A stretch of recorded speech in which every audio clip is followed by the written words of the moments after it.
Ba-ba-da-ba-ba-ba-ba. Good morning.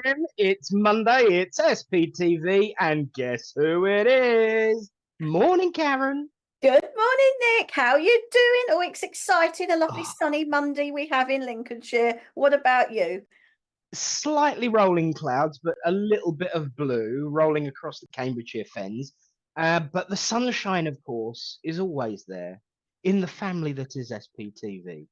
How have you been? Absolutely. What have you been up to, Karen Wood? Well, wouldn't you like to know? Well, I have been to Bognor, Regis and surrounding area. And big news, I met the man himself, the man behind the mask. I met Richard in person, and it Hey. was lovely to meet him. And he arrived with flowers, bless him. I was so taken aback. Oh. I know, it was so sweet. He bought flowers for me and my friend Sandra, and we had a lovely time. And it was just so nice to see him. I kept thinking, is he real? Is he real? I And know.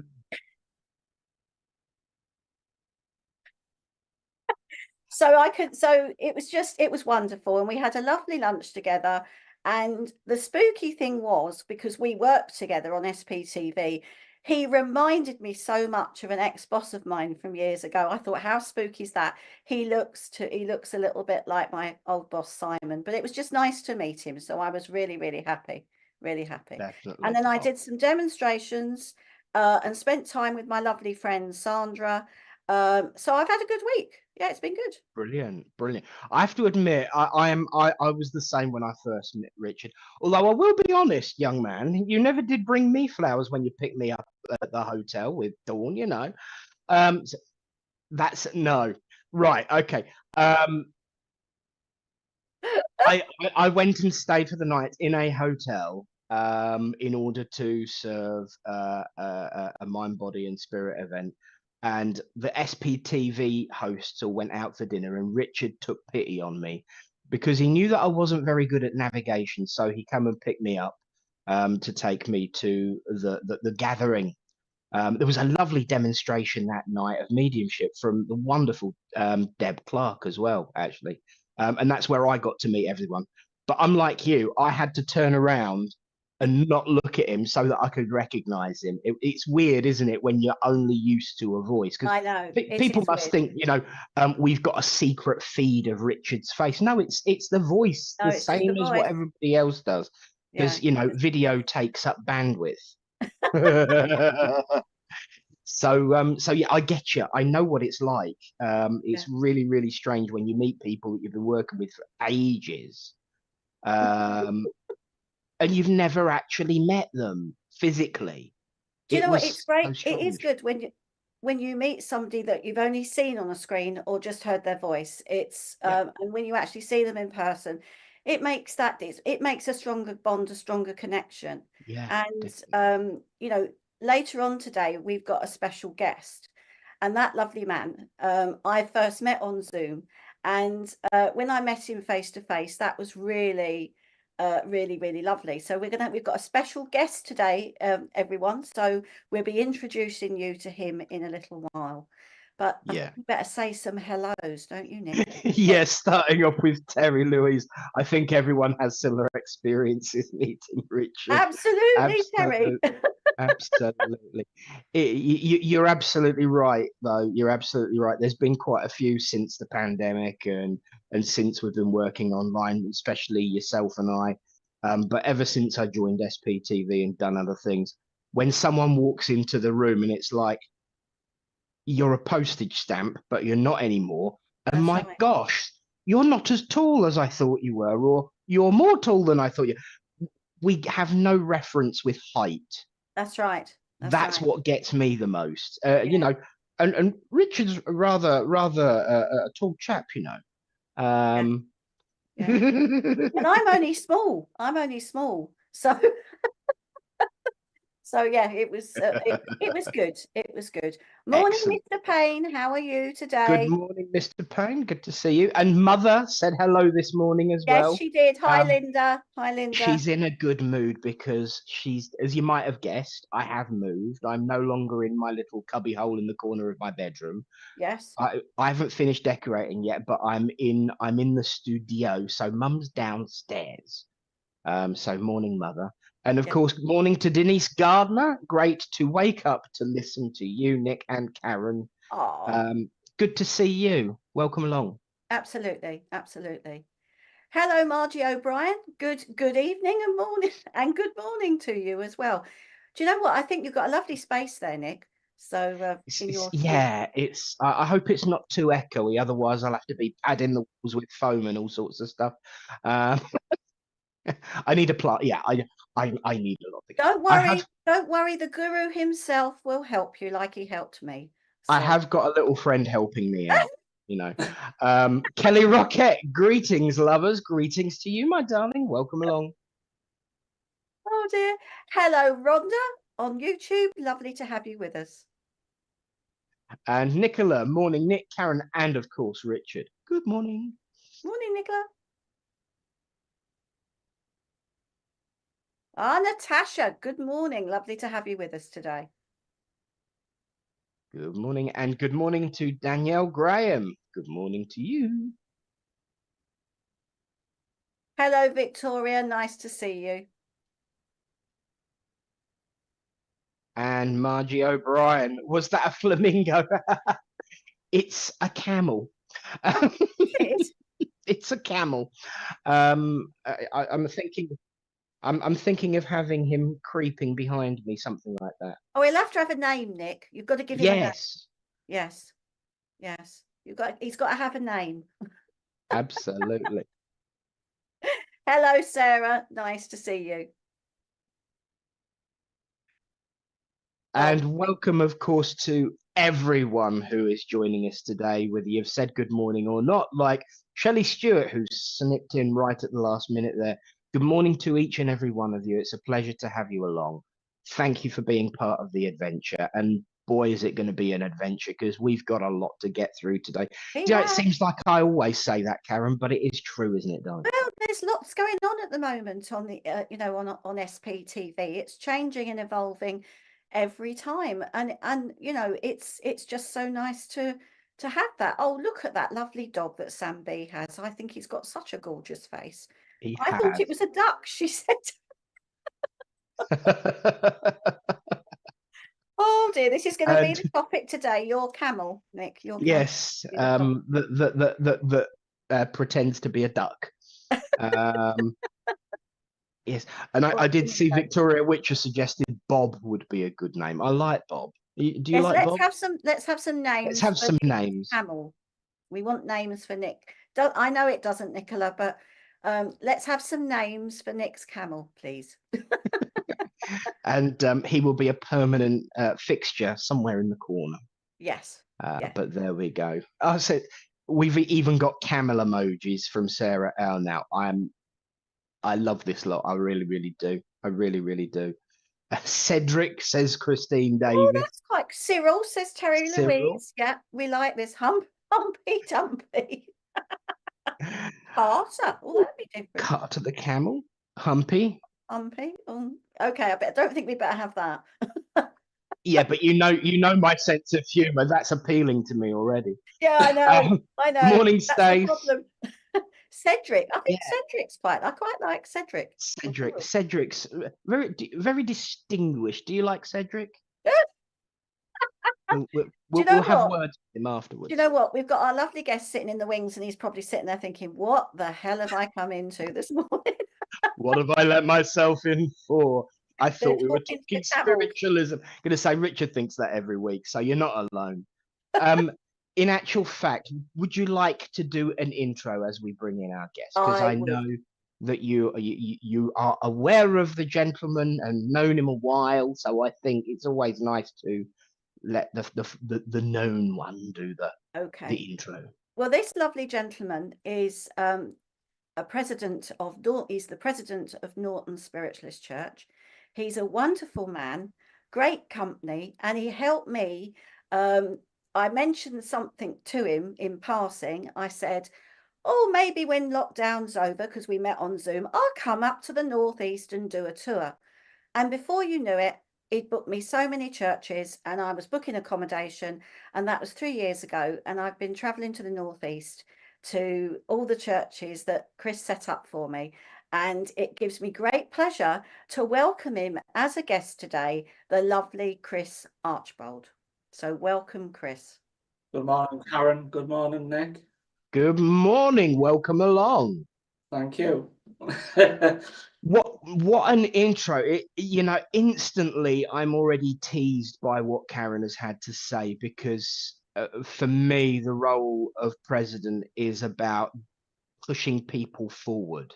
Yes. And giving them an opportunity, as far as I'm concerned, anyway. And so I'm already excited. So welcome along, Chris. Thank you. Obviously, Karen said that your name's Chris Archbold and you're president of the church. But who is Chris? What is Chris all about? Do you really want to ask that question, Nick? Yes, I do. I love asking that question. It always wakes people up. So I come from a very different background, to be honest, from the spiritualism movement. I started off as a child getting baptized in a baptism church in Hartlepool.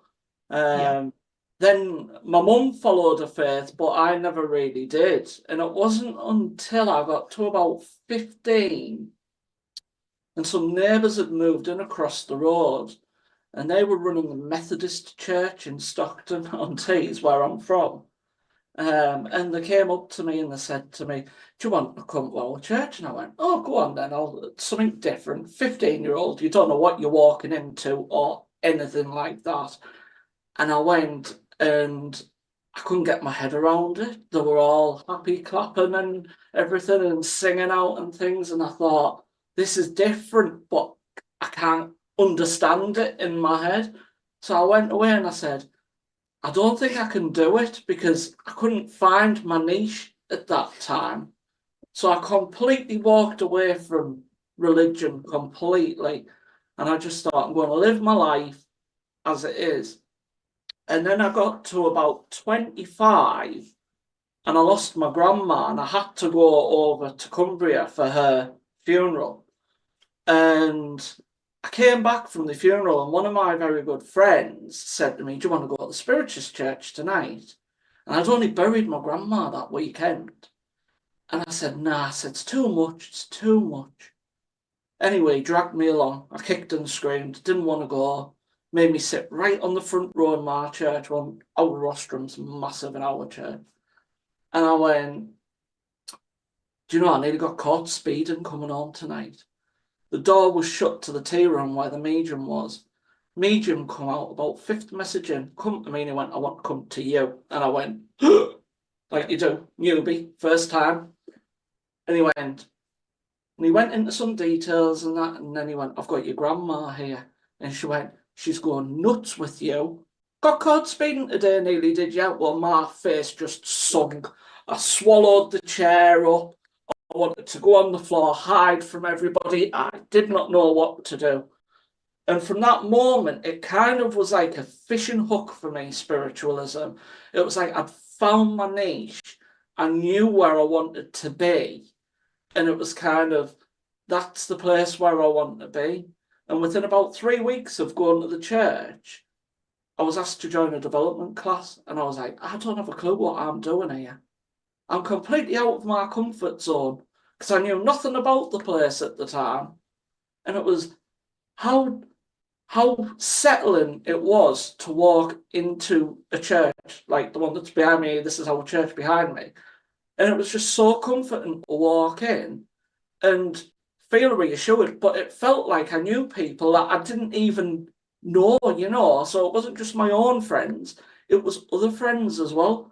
So I suppose that's how my spiritual journey really began to begin with. Brilliant. Wow. Brilliant. Lovely. Do you know, it really is that community feel that a church provides is so essential, don't you think? Yeah, definitely. And I think the thing is as well, is when you walk in somewhere and you get that welcome and you're made to feel welcome as you walk through them doors. Because you could be coming in for whatever need that you need. I went in with no expectation at all. I wasn't expecting to sit there to get a message. I didn't even know what it was about when I went in. I just went in, and I got dragged in by my friend, as I said. But I didn't have any expectation or anything. And it was just nice to walk in and someone to go, hello, welcome. And then to be able to take your seat. And I think the funniest thing is the medium that was on that night chose a hymn that none of the congregation knew. So it absolutely went to pot the song, because obviously no one knew the song. It was one that was in the book, but no one knew it. So I was kind of chuckling to myself at the same time. So maybe the medium thought it was a bit of payback at me for laughing for the song not working out as well, to accompany me. But I look back at it and I think that's where my roots tie in with things. And it's definitely, I found my niche at Norton, definitely. Yeah. Well, now you're president, and you always get a wonderful welcome when you come into Norton. In fact, all the churches I serve in the Northeast, I get a lovely welcome. But over the past few years, it's been great to come back and to meet everybody, and I feel like it's a church that I love serving, and I love, as you know, I love being in the Northeast because I love all the coast and everything, because you've got some fabulous beaches. Yeah. And it's just it's real, it's people are friendly, and it's just a really nice place to visit. So that's why I wanted you to come on and share your experiences with everybody. Yeah, twist my arm behind my back. I know. I know. But you see, you and Nick have got something in common here, because you're both presidents of churches. Yeah. And so, Chris, so you're in the church, you're starting the development class, but how did you how did you get to be president? What happened? Without trying to let so many secrets away on Facebook. So I've been in probably development. I went through the awareness class because we do yearly stages with our classes. I believe, and it goes back from the people that very started up the classes as well. I believe in a structured class. Give your students the time that they need, not rush through these quick courses and things and then be able to go, there you go, you can go and do it. For me, it needs to be structured, because you want them to be the best. If they're going to go out and be able to do a service or something, they need to be the best that they can be, not what I want them to be or what any other teacher wants them to be. And I remember sitting through the awareness class for the first year, and Pam, you've met Pam, Karen. Yeah. Pam, who was my awareness class teacher at the time, we had all sorts going on in our development class. It was unbelievable. She said she'd never had an awareness class like it in her life. We were communicating with spirit. Spirit were coming in through into the tea room where we were sat in circle and things, doing things, making noises, communicating with us in ways that we didn't even understand because we were only starting off. Yeah. And that activity just kept heightening up every week. It was just constantly going. But I think it was the blend of the people sat in that circle as well, which made it what it was. And then obviously you get people that drop off and things, don't you, along the way and things as you go through the classes and things. And I moved up to the development class. And so I'd been in year 2 then, and I noticed the church was struggling at that point. There was the old politics of the old school people who wanted it certain ways, and that's the way the church should have been run and that. And it got to year 2 and I thought, do you know what? I'm only 25 here. I was about 25, 27, somewhere around about there. I thought, I'm young and I can bring fresh ideas to the table here. So I've put myself on the slip, didn't I, for the AGM. worst thing I ever done in my life, I thought at the time when I put my name down for it. And then I got voted on, and basically I got to the first committee meeting, and I felt like I wanted the table to swallow me up, because everyone had different opinions, and it was just, you couldn't find where the gel was going to be at. So I said to myself, at that point, I thought, right, this is where I need to come in and start helping the church move forward with the times. So it was things like bringing the social media in, and, you know, advertising a lot more and things. And it was trying to steer people what was modern, not the old way, because, you know, they were putting things like adverts in the newspaper. How many people buy newspapers now, you know, and things like that? It's all social media and everything now. And back in the day, we were wasting money, in a sense, for things that we didn't need to pay for. So, you know, it was just little ideas like that. But at the very beginning, I was very quiet, because it was kind of like, I don't want to touch on anyone's toes here. I don't want to do anything that, you know, upset anyone. But it was just, as the time went on, it was like, we need to move forward as a church. So that's how I started off in committee-wise. And then, obviously, for my sins, as people either moved on or started retiring and things, I took on the role as vice president. And I was vice president for about 6 years, and treasurer, and secretary. So I was juggling 3 jobs in one, plus my full-time job as well, which people forget you have a life as well. You know, you've got your work life as well, you know, people forget that. So I took on 3 roles, because people had stepped down or moved on, or, as I say, retired. And then I also had, there was, like, the accounts needed sorting. The accounts were all over the place when I took them over. They took a long time to sort out. They took a good 3 to 4 months to get where we needed to be. And then it was just about trying to lead the committee, along with trying to get the, what's the word I'm looking for? The direction to help the president to move forward at the time as well. So it was about supporting the president, but also making sure the committee were on board with things that we were going to do. So I was in that role for about 7 years.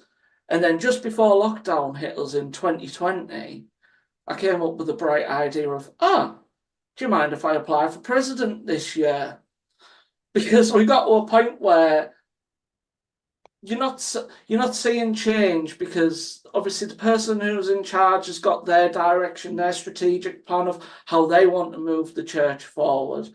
And I thought, I need to step in here, because I was getting itchy feet, and I was getting very angry at myself. And I'm thinking to myself, I don't want it to stay like this. I want us to grow as a church and put a name for ourselves on the map. And that was my idea. And at the time, I didn't think of that. And then it came to lockdown, and I got voted in as president. But I took over a church 2 weeks before lockdown happened. And then I had to go and stand on our rostrum in our church and say to everyone on the 19th, I remember the date, the 19th of March, 2020, Sunday night it was. And I said, I am really sorry. I know I've just took over as president, but I am going to have to close down. I have a responsibility of a duty of care to everyone in this room. We have to shut until further notice. And then I thought, well, that's it. I'm done. I'm done. I can't do anything now. Yeah, but then Zoom happened, didn't it? You know? Yeah. Then Zoom happened. So I tried all sorts before Zoom, because I was thinking of the coffers in the church fund. So I went down a go, because my background in work's IT, you see. So I went down a go assist route to see if that would work. People were going, no, why don't you use Zoom? Everywhere else is using Zoom. I'm like, no, I'm not paying for it. I'm not paying for it. I went down a few other avenues, and then I gave up and I went with Zoom, because I noticed every other church was using Zoom. And I thought, right, that's the way to go. And I had a lot of the congregation actually decide to come and join us on Zoom because they had nothing to do. They had absolutely nothing to do. So we went from providing 2 services a week to providing 3 services and an open circle a week during lockdown. I was bored. I had nothing to do. So I was like, right, let's do a Zoom tonight. And it was fascinating because I wouldn't have met the likes of Karen if I hadn't have done that. But there's also a lot of other mediums that actually work on this channel as well, on SPTV, that I've probably never actually had the time to say thank you for their work that they did for us during lockdown, because they give their time away freely to come and help us. Yeah. And we sometimes forget that thank you at the time, and yeah, if it wasn't for them, for all you mediums out there that were working and supporting Norton and all the other churches, we'd probably be sat in a stalemate of we didn't know what to do, basically. So for me, I think Zoom was very much the lifeline, and I think it regrew the church as well in the same sense of things at the time. It gave us direction. It made us look at things differently and where we wanted to go. Really did. It really did. I agree with you. And I just want to say, before I carry on with my next question, healing, of course, to Oren and family, Stace. I'll put him in my book. Chris, Karen has mentioned, obviously, that we do have something in common about the running churches. I often think I'm the luckier one, but then not, because we actually operate on a ministry structure. So I don't have a committee, but the whole congregation is the committee. So everyone has an equal say, and there's none of this, we sit round a table once a month, so we decide everybody gets. So I feel quite blessed and lucky because I don't have to sit through note takings and meetings. But one of the things that I wanted to ask you is, because obviously you have used Zoom, you've updated. How much resistance did you get? Because there was a certain quarter that were very anti-mediumship online at the time. That people tend, with the huge swathes of mediums, that are online now. Of course, we are mediums, we are online, and we will be doing free readings later on in the show, and throughout. Just a quick plug there. But there was this resistance at the time, wasn't there? How did you deal with that? Did you win friends, lose friends, reward friends? Good question, that, because I would say probably about 75% of my committee. So at the time, I only had 8 committee members. 75% of them, so -2, obviously, were all on board for Zoom. And it was because they didn't have the technology in the house to do it, the other 2. Or it was that they had bad internet signal and, it was always breaking up and things. So they weren't coming on. So in regards to committee-wise, I got sign-off near enough instantly straight away. Yes, go and do it. I don't think it's going to work, but go and do it. And I went, well, I've been watching rooms over the last month and I've seen it working. So it's got to work. It's got to work in some way, because we're still seeing people face to face. It's going to work. It's just we're not physically feeling that energy in the church. That's the only difference. We're not feeling, but we can still feel the person by connecting with them, even though it's over a camera. That sounds ridiculous in my head, but it's a true fact, I think. And I filled a Zoom room, and I'm not blowing my own trumpet here because I know a lot of rooms did it as well. But I think within the first 2 months of being online, my Zoom room was kicking people out because I couldn't get any more in there. And I was getting people from all over the country. It wasn't just local mediums I'm talking about. Local mediums for me were probably at the time not interested in it because they had families, they had kids running around in the houses and things. So I can completely appreciate the fact that they didn't want to do it because they had toddlers or whatever running around. So it's not a great environment to do it on.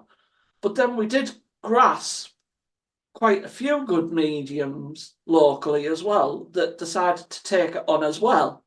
Yeah. But a lot of my mediums were from all over the country. I never just stuck with the local ones.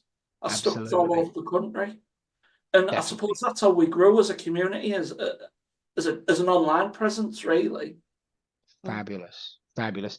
You know, it's so heartwarming to hear that similar story so often, and I do feel that it has reinvigorated the way of life in a way that, you know, it gives you more insight, more connection, more community.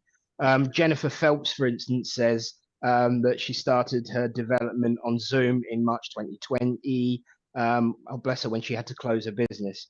Now on the platform in churches and centres, it was a difficult to transfer to that platform and to be in person.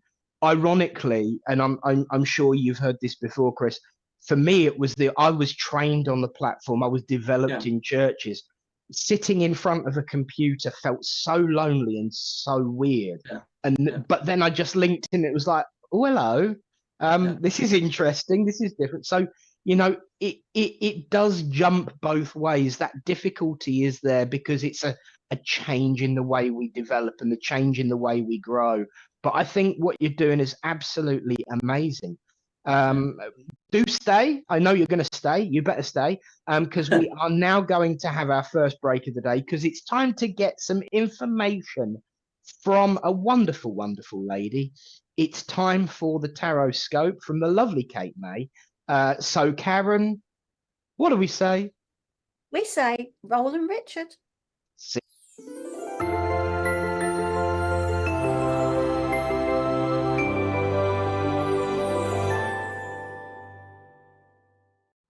Good morning, everybody. Welcome to your week ahead tarot readings. My name's Kate May, Modern Day Mystic. You can catch me on www.katemay.co.uk. We are in the last week of April. Can you believe we're getting into May? So this is your week ahead readings for each zodiac sign. We're going to start with Aries. Aries, your week ahead, it's the Hermit. Take some time out this week, Aries, to contemplate, think about what it is you really want, perhaps hopes and dreams, things that you've locked away. This is the week that you can find that inner charm to unlock your potential and your dreams and create the magic that you want in your life. You may feel that you're a little bit overwhelmed this week, Aries, so taking a bit of a step back, meditation would be excellent for you. Just going within and reflecting over past situations is going to help your mind think clearer, but also help unlock new opportunities later on there. But take a bit of chill pill this week, Aries. Okay, Taurus, let's have a look. Magician, I like that because that's me. Taurus, and some of you are going to have your birthdays this week. You've got all the tools to do the job. You're going to be in a great position to be able to manifest things. Taurus, this says that anything can happen. Your dreams can become a reality. As above, so below. You've got all the tools there. You've got the magic in your hand. Go create it this week. Gemini, money is coming to you, but it's in one hand, out the others. Now, there could be some property news this week. There could be news to do with family sharing out finances there, or a bonus. But it's like you're in a good position to be able to help others, but also to receive the help yourself. So finances are becoming balanced, energy is becoming balanced. Things are just smoothing out a little bit more for you this week, Gemini. But if you need a little bit of extra help, you're going to get it. This week, you're going to get it. Cancer, feeling comfortable in your little home area, Cancer, feeling tucked up and nice. This card is full of abundance, full of growth, full of joy, and a sense of security and motherhood energy around you, even if you're a daddy. There's a sense of warmth energy this week around you, Cancerians. Now, for me, this is going to be a fabulous week, Cancerians, where there's going to be opportunities of growth, but perhaps working more around natural environments or within your home environment could be super important as well. Leo, keep a lid on your emotions. You're overcoming difficulties in a calm, mature way, and that's how you've got to continue it. Don't throw your toys out the pram. Stay calm and collective. And you might find you meet somebody who's mature, who is calm, chilled, and has gone through the meal, but now they're in a much better, emotionally stable place. But the message for you is to deal with things in a mature, emotionally calming way. And it says you're going to get through anything that's challenging. It indicates that there is going to be calmness and balance, particularly around your birthday time, just before. Okay, Virgo, time to work hard. This is the week that you need to tie up loose ends, put all your eggs in one basket, not be too scattered, get on with it. Look at what it is that you want to achieve, what you want to do, roll your sleeves up, pay attention to detail. You're on it this week. Sagittarius, no, Libra, you're hanging around Libras. There could be things that you need to see from a different perspective. You might have to literally turn your world upside down. You could be having to make choices and sacrifices and decisions. But for me, this card, Libra, says don't make them this week. Hang in there a little bit. See things from a different perspective before you make that choice. Scorpio, new directions are coming around you, new ways of thinking. Now, you might have found yourself a little bit heady, a little bit blocked, but this week you're going to have that ping, that clarity moment, that aha moment, that breakthrough moment. Could be some new contracts, new paperwork coming in as well, but important new findings that are going to lead to new ways of thinking, Scorpio, for you. Sagittarius, you're walking away from what no longer serves you. You're done with the old, you're done with drama, and you're going in search of inner peace now. Capricorns, you're leading the way. You're feeling top boss and you're leading the way. You're much more in control than where you have been, and you want a bit more fun now, Capricorns. There's respect around you, but also you could meet somebody who you quite like a little bit of respect for there. Aquarius, money is coming to you, Aquarius. You're going to feel abundant, secure, safe, and there's enough to share around. Good news is coming within family situations this week, Aquarius. And what you've worked for over years, you're going to start to see things come into fruition. And Pisces, be accountable for your actions, Pisces. Now, if you are, you need to be truthful this week, but more importantly, truthful to yourself. You might find that there is paperwork, moves, important documents or legal things coming around you as well. But the main vibe around you, Pisces, is put your money where your mouth is. If you don't like something, do something about it. Be accountable for your actions, okay? Don't do the blame game. And find that truth in situations that is for you, that inner truth for you. God sees everything. The one, the only, and the original, Kate May. Thank you so much, my darling. You Lovely uplift lady. us, definitely. Now, speaking of the one and only original, there are in this world of social media, we've been talking, of course, about the growth of our way of life in the pandemic onto social media. As everyone will know, we have at SPTV TikTok. There is a poor imitation out there pretending. Their handle is SPTV UK 1. They have nicked the logo, they're nicking the videos, and they are messaging people and trying to take advantage. Report them, ignore them, unfollow them, do not be a party to it, because they is not us. They is a poor imitation. But the best thing you can do is go along and support the real SPTV TikTok account, because we were kind of going in that direction before about obviously social media and growth. And you were just saying that you, Chris, whilst we were listening to Kate, obviously, Chris was just saying about TikTok, wanting somebody on their committee on his committee that's social media savvy. Do you think that social media helps or causes difficulty for churches like yourself? So I think you get the good and the bad with it. You definitely do. You get, you can.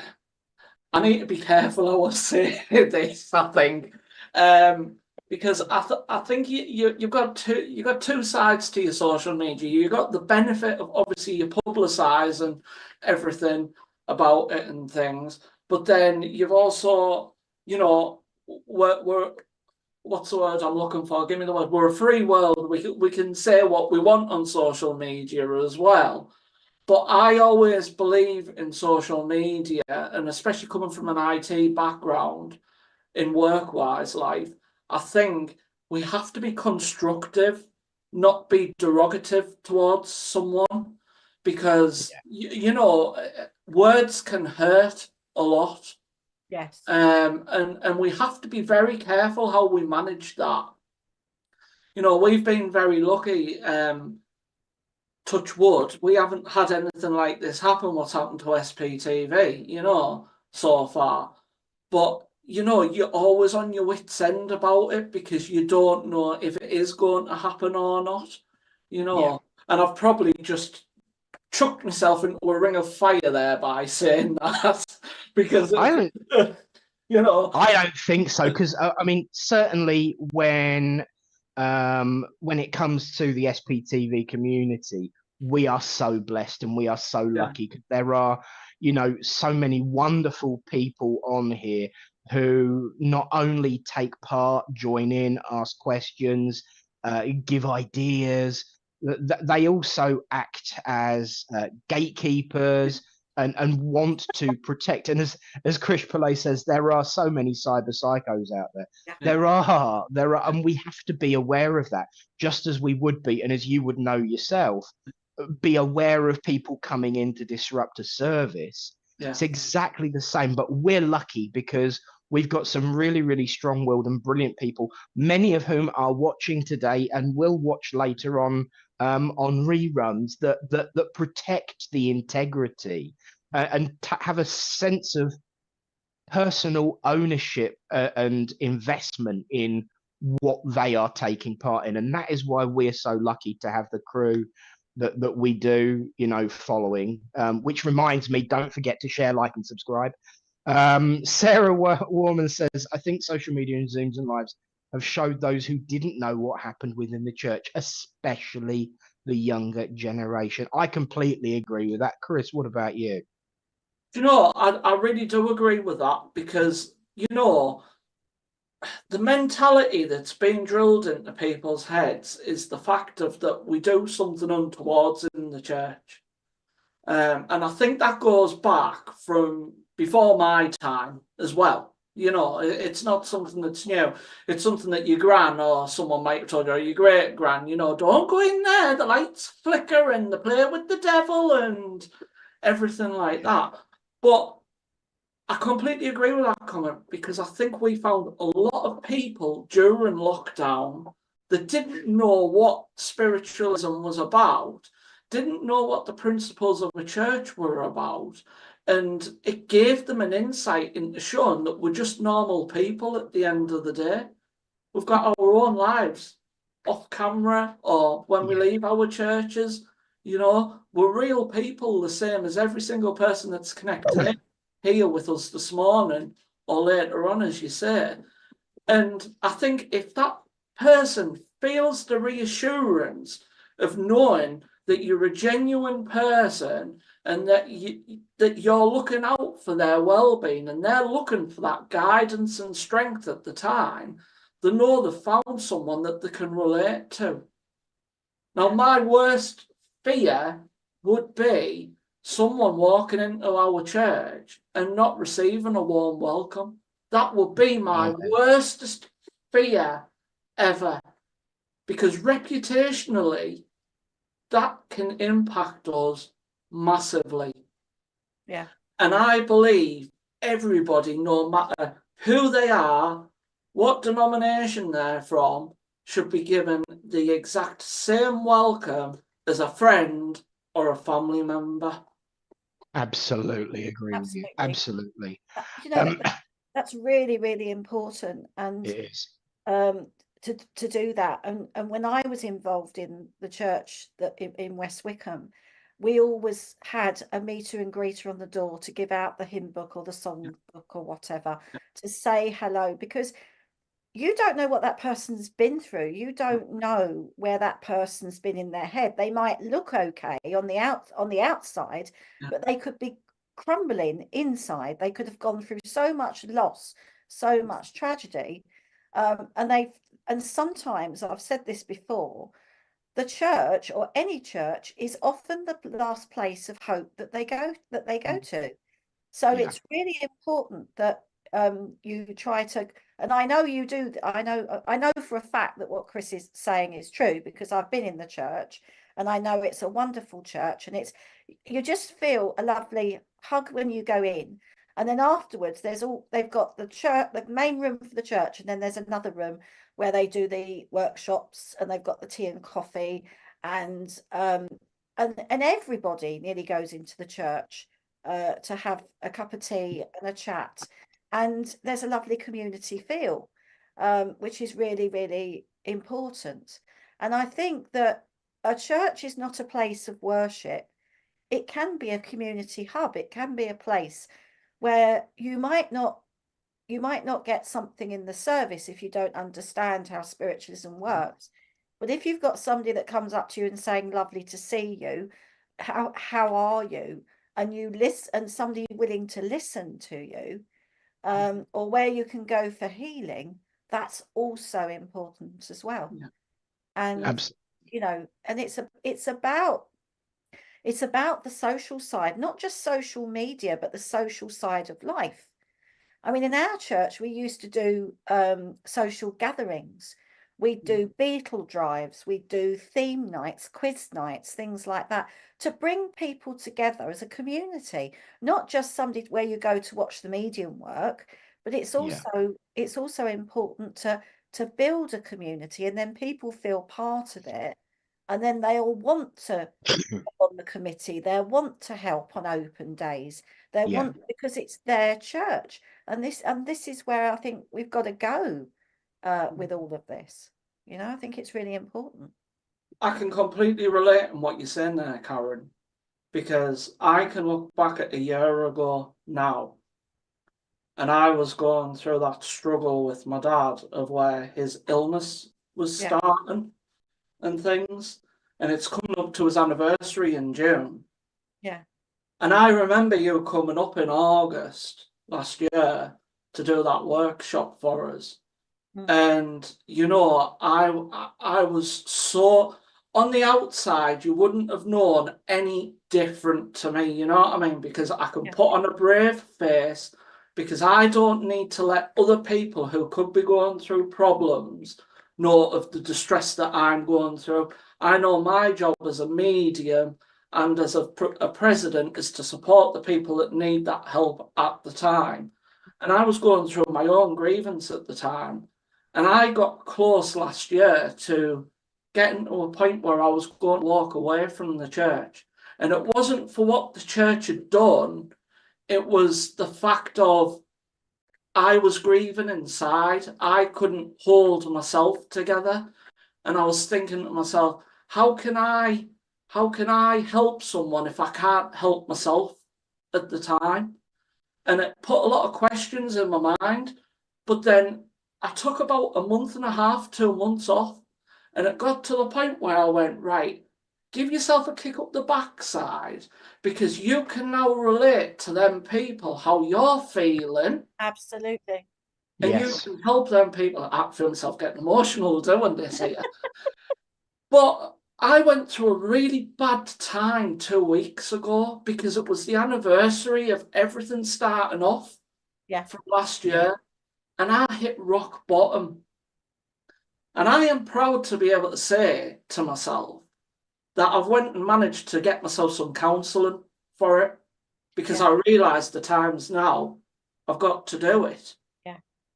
But on the other side of things, I want to be able to do something for them people, because I've been told now I've got to wait 6 months to be able to see a counsellor. I know I need to see a counsellor, so I'm going to have to. And I'm going to bite the bullet, and I'm going to do it, and I'm going to stick on course with doing it. Yeah. But, you know, I want to be, and I'll probably let a little bit of a spoiler away if the committee are watching, because I've got a committee meeting tonight. And I'm planning on wanting to do something like this, whether it's a coffee morning or something like that, getting these people in who are feeling in this situation that I've had to feel, and be able to come in and just be listened to and heard, because for me, I know we're a spiritist church, but we're not all about the messages. The community is the biggest focus point of that church for me. Yeah. Yeah. It How does. can we It look does after change your ourselves? viewpoint, doesn't Yeah, it? It does. yeah. I lost. I lost to spirit, at least my dad, during the pandemic, and I went through a similar a similar experience to you. SPTV are actually doing something similar to that as part of their TikTok, a coffee morning experience. I didn't have that opportunity during the pandemic, but what I did have was this wonderful group of, and I'm sure that you will know what I'm going to say. As much as we do all we can for the church noticed, and the church reached out and reminded me of something that I used to say, that I learned from my first mentor, Lynn.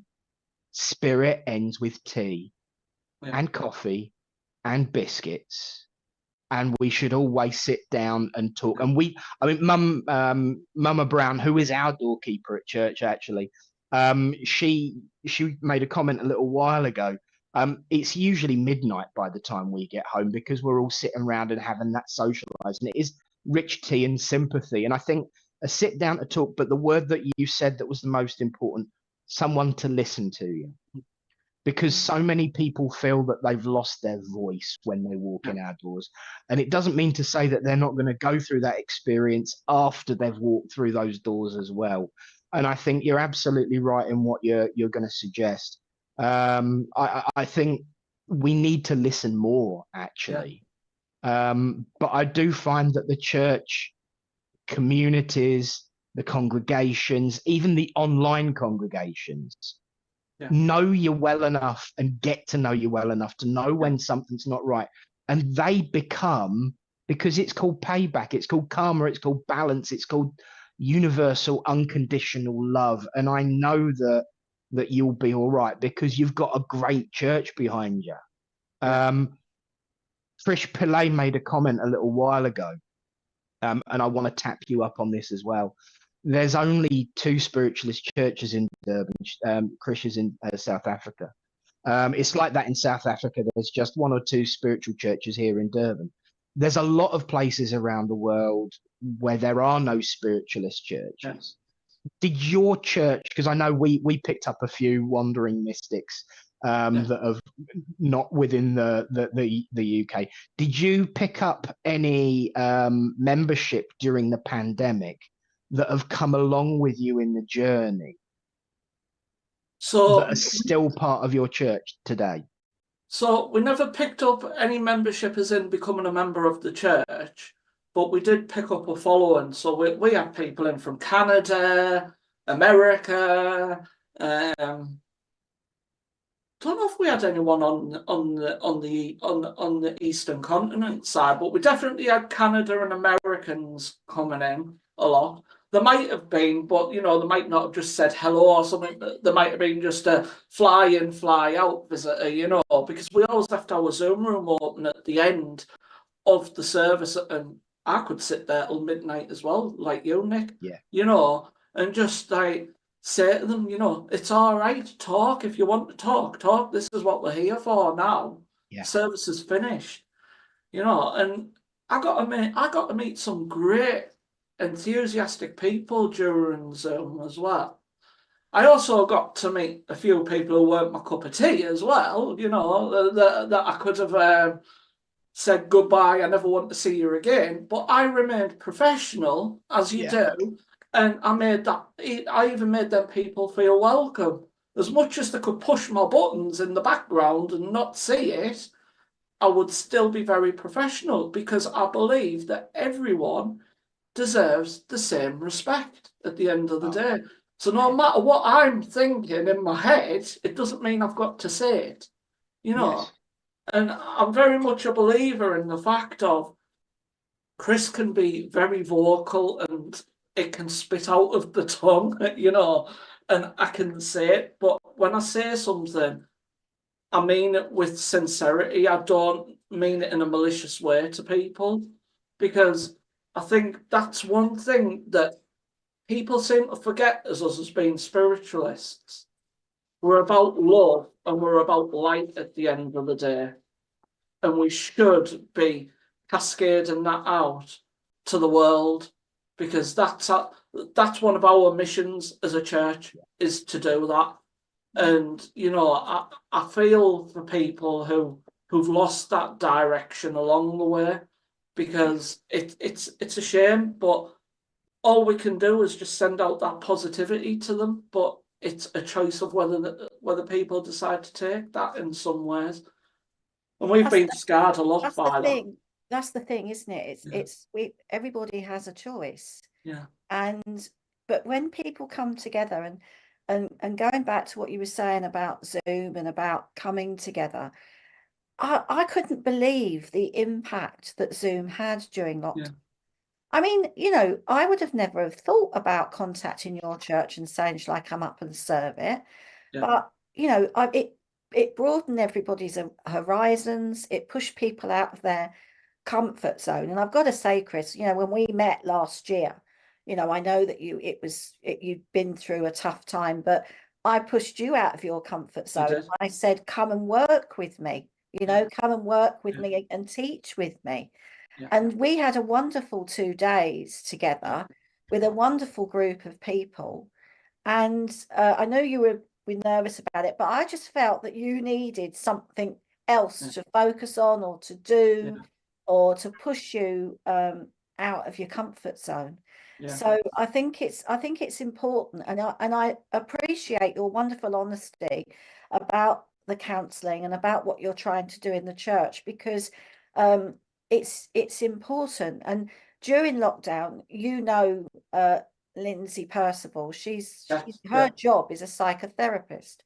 Yeah. So what she did is she got a group of us together, a group that used to be involved in her group, the Sunflower Spiritual Centre, and she gave us a sort of a background to how to be with people if they're grieving. So a little bit like a bereavement counsellor, not any qualifications, but she talked us through, and she gave us a little course on how to sit with people and how to listen, just so that we could do that. So it might be worth you talking to her, because I know she told me she's coming up in July. So she is there in July, and I'm there in August.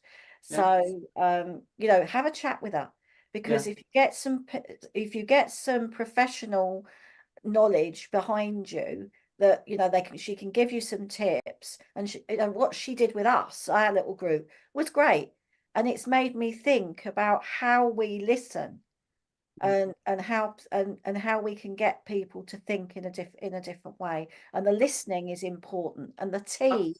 And if somebody's relaxed, sitting down, having a cuppa, having a biscuit, having a chat, then you're surrounded by that healing energy in the church. And I know you've got some wonderful healers in your church, and people just feel safe in a safe space, then they will unburden and they will talk. And they feel safe. You're right, Karen, that's the thing. And it's like, I don't want to go into the church. I'm not saying by any means or shape or form, you know, I don't want the church to be able to go into like a counselling tactic with these people, because we're not trained, like you say. But if I can get someone to come on board who's got that qualification, who would be willing to help us, that would be an extra stepping stone away from like the coffee morning event. You know what I mean? You could signpost them that way and go, well, actually, instead of waiting 6 months, I'm able to help you and fast track you a bit quicker because I know of this person. And then, you know, I do know a couple of people, and Lindsay, again, that's another one to know and touch base with, you know. But if you can signpost people in them directions, at least, you know, and the people are willing to help them, that's great. I've fulfilled my job in helping that person in a sense then, you know, and we're always there to listen to them, but I know I'm not going to be a counsellor to the person. I know that's not going to be the case. I think you don't need to be, but you end up being. One of the things that I teach as part of the ministry course is when it comes to people who are in need for support, is that 75% of our role is to just shut up. Yeah. And be engaged at the same time.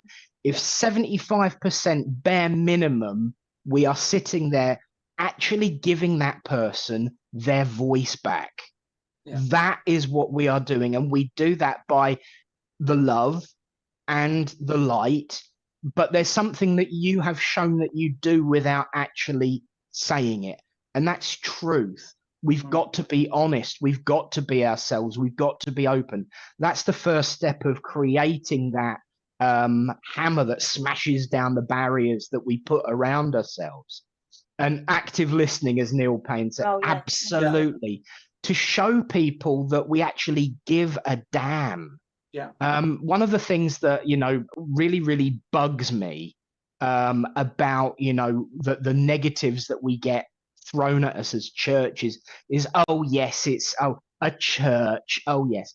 The church is its people, not the building. You can take the congregation out of the church, but you can never take the church out of the congregation.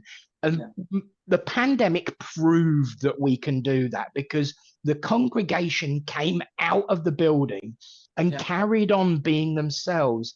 And it's all about having that separation of, yes, this is what we do when we come together, but this is who we are when we come together. And by listening, I mean, people think that I gob off. I'm actually a really, really good listener, in spite of what people think, because I know when it's time to shut up. And I think the majority of the issue, certainly when it comes to not being able to get a counsellor for 6 months, is that actually adds to the weight of nobody's listening. So if, as you said, we can be that bridge between that acceptance that we need help, by advertising that we're there to be that help, we can be that bridge that carries people through whatever amount of time it is until they get that professional help, because it is important. And one of the things that Tony always says when we have our healing on a Thursday night, thank you to the healers and thank you to everyone who asked for healing, because that is the most important part. And so long as we remember that, we can have spirit ending with tea, bourbons, you know, maybe even a little bit more, you know, because we have people making pizza straws and Viennese wells in our church. We're really quite lucky. But everyone contributes and adds to that collective coming together. And I certainly think that you're going the right way with it, Chris. And more power to your elbow, mate. More power to your elbow. I think the other thing is as well, though, Nick, is I completely have never walked into this position as a president and saying, this is my time here, I'm going to run this place. And I remember watching Jackie Wright. Jackie Wright's not far away from me. She only lives down the road from me, believe it or not.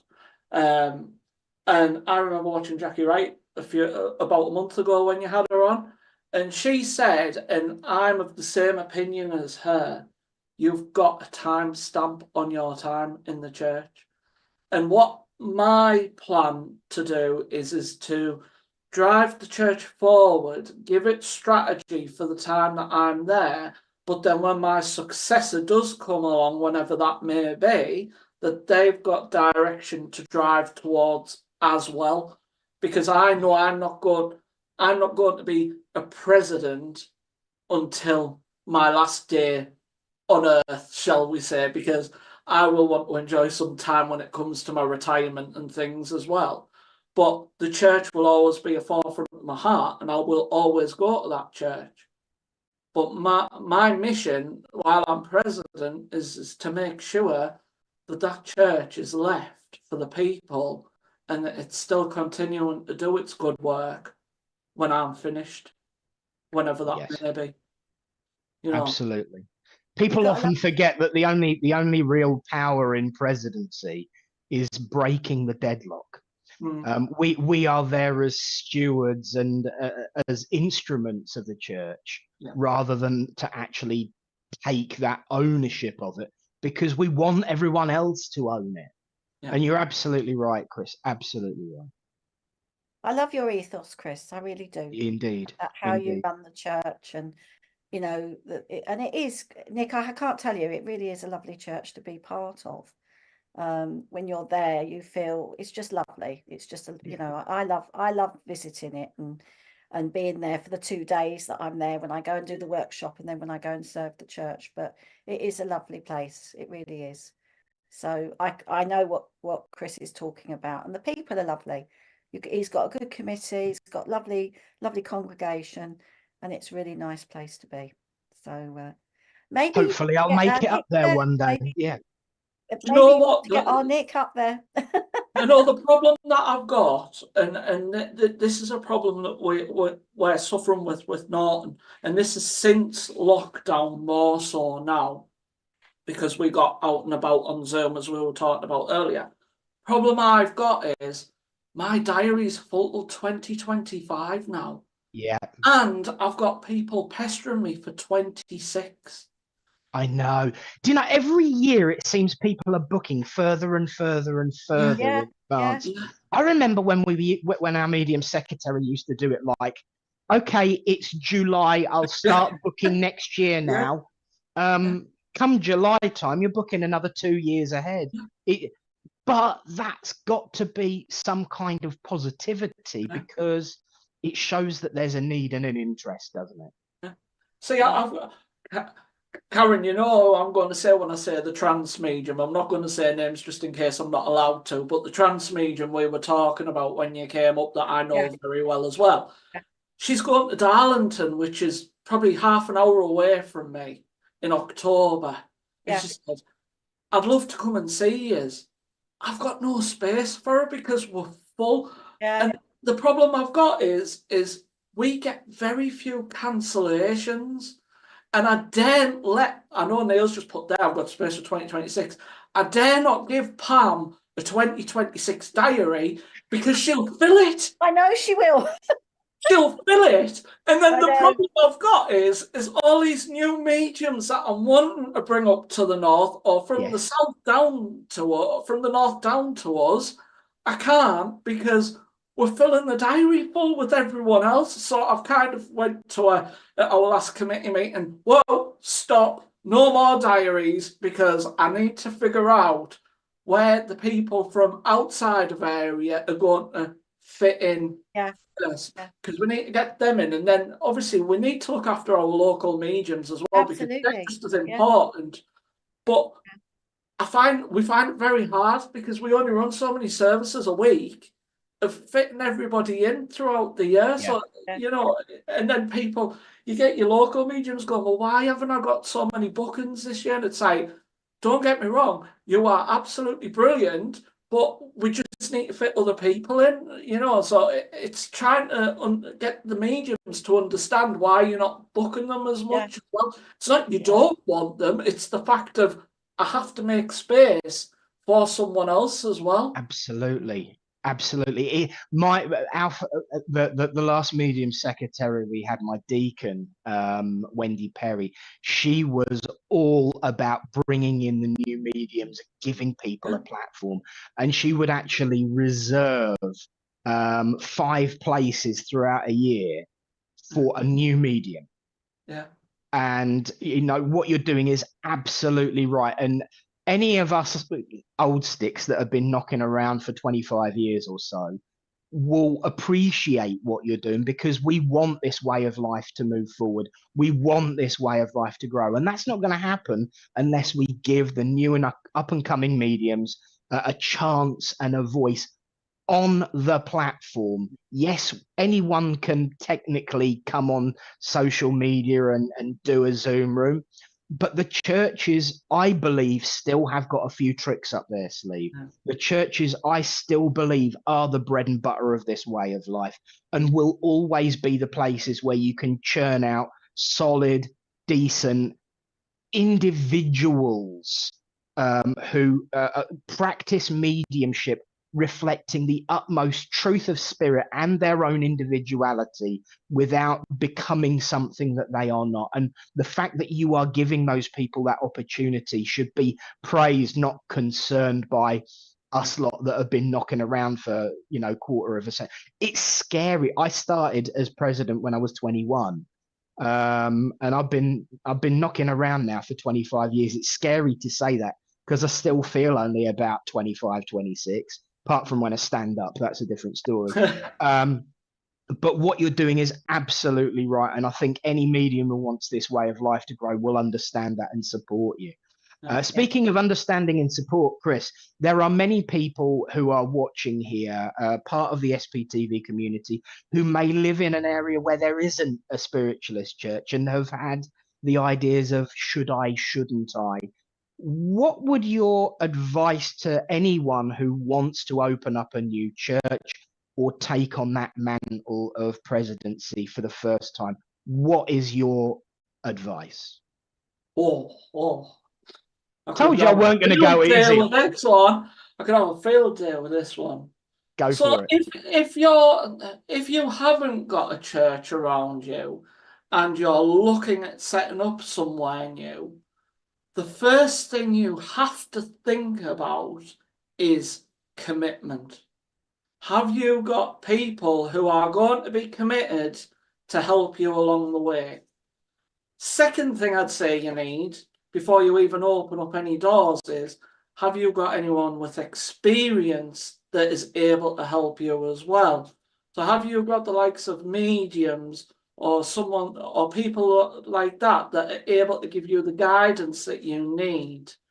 For me, I don't really mind if it's a church or a centre, but I'm a great believer in we are love. We should be doing prayers because they are the biggest form of protection and communication that we can bring into a service. And having a structure and sticking at it on a weekly basis. So, if you're only going to hold a service once a week in a community centre, you need to be consistent in what you're running. I'm going to go off on a bit of a tangent here. I'm sorry, guys. But I've been to so many places that are run in different situations. And I'm going to use a pub as an example. And I'm not saying any specific place or any specific person. This is what I've learned over the years. You go into a pub environment to do something like this, and it's not the environment I feel you can run a service in, because for me, spirit and spirit do not mix together. That's the first thing I always say. Spirit and spirit do not mix together. But for a service, a community centre would be an ideal place for you to look, because there's low overheads. You can probably rent a space out and you can give that community the guidance that they need. But the most important thing you must do when you're running that situation is make sure that you're listening to your audience. Because if you're not listening to your audience, you will not get the results that you wish to achieve. I am a great believer in whether I have members sat in that building behind me there or not, or whether they are just visitors as well, each person should be listened to about what their needs are for that church, because they will be the people that will give us the guidance and the structure of how things will work. But last and not least, believe in spirit, because spirit will guide you. If you're meant to do that, you will be given that guidance and strength and power and tools to be able to deliver that centre that you need to deliver to people. And it will be in the right place where it needs to be. Now, Norton didn't start off where it's at now. It started off completely somewhere different. And the founders in 1932 built over my left shoulder, that side, that was the original church.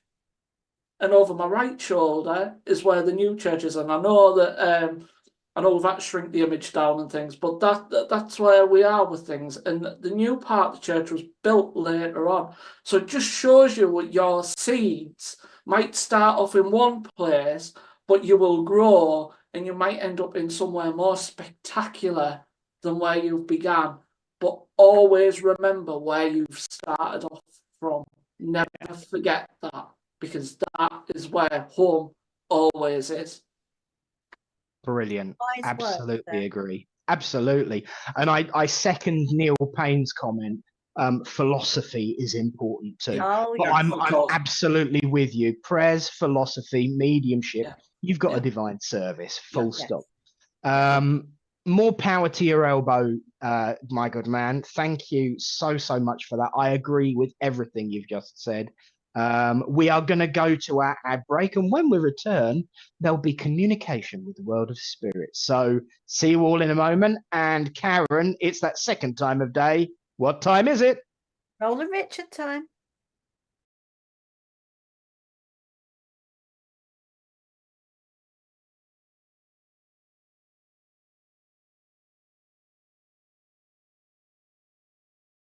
Tonight from 8 p.m, Claire Pasterfield hosts her show, Heavenly Sprinkles, for an evening of mediumship readings. Tomorrow from 6 p.m, SPTV Community Showcase offers our viewers the opportunity to have their own show, be it readings, their own thoughts and opinions, etc. Tomorrow night from 8 p.m, Deb Clark demonstrates her mediumship by offering free readings.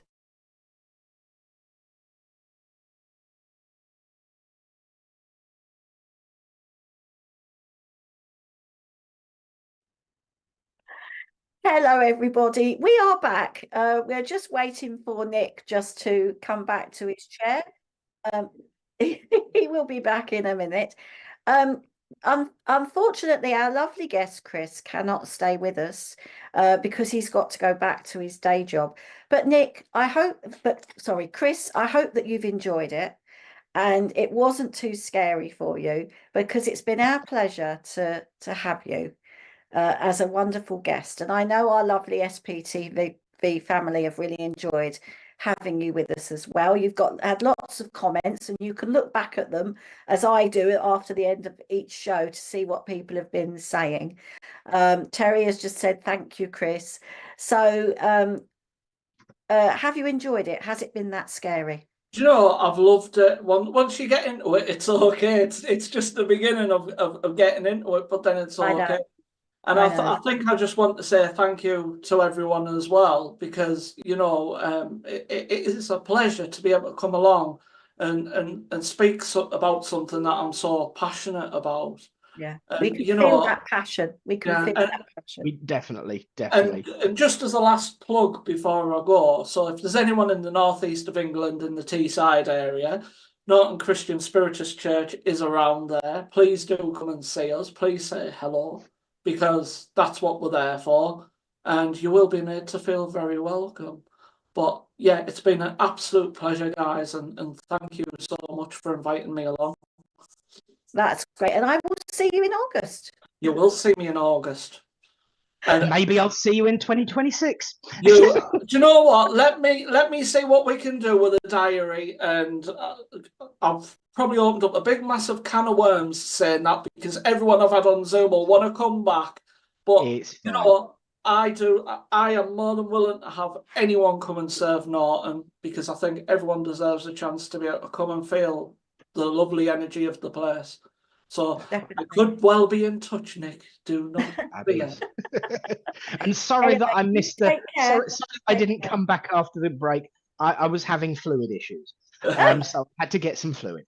But it's been an absolute pleasure from myself as well, Chris, and I second everything everyone at home has just said. So more power to your elbow, mate, and keep up good work. Thank you very much, Take guys. care. Enjoy the rest of your day, everybody. Take Thank care. you. Lovely Cheers. to see you. Take care. Bye. Okay. See you later. Gentlemen, Chris, off to work. And speaking of work, we've got some notices and some work of our own to do. Yes, definitely. Thanks very much. So there's some big news in relation to the voting from last week relating to the Oracle cards, the SPTV Oracle cards. Everyone pretty much fundamentally and unanimously went for option 2. That was the majority rule. So the order is going in, and we will keep you in the loop. the decision was option 2, have the cards and the PDF, cards as is, PDF, get on with it and get them out. And that's exactly what we're going to do. Brilliant. But then there's something else going on, isn't there, Karen? Yes, there is. There is. Our lovely Minty May is starting a development class for 4 to 6 weeks on SPTV. And the date that's being spoken about at the moment is the 8th of May, but it's got to be confirmed. Right, hold on. Right. So just hot off the press here, we have the 12th of May. So the 12th of May, everybody, for Minty May starting the 4 to 6 week development class. Now, Richard tells me that there's been a great deal of interest, about 36 people. So if you want to, if you're interested, let Richard know. So, and Clara's just said, yes, Minty is a fabulous reader. So he knows his stuff. He's part of our family. So you will have a wonderful time with Minty. So, it's limited. Get your names on the list. Otherwise, if your name's not on the list, you won't be coming in. So your name's not on the list. Yeah, I love that. Don't grab.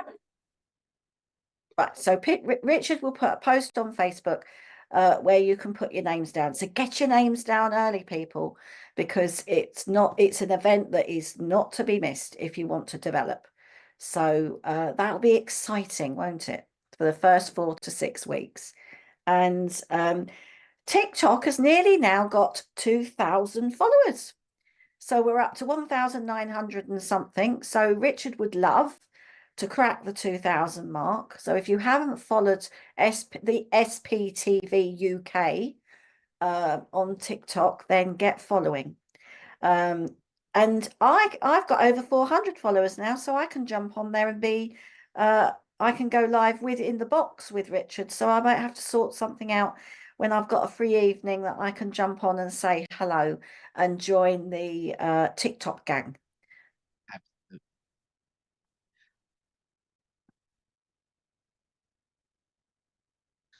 And he's also, another thing, it's all hot off the press. He's also thinking about doing a morning show with other mediums coming on as well. So it's all happening. It's all happening. And Neil's just said, well done, SPTV. Absolutely. So the cards will be coming.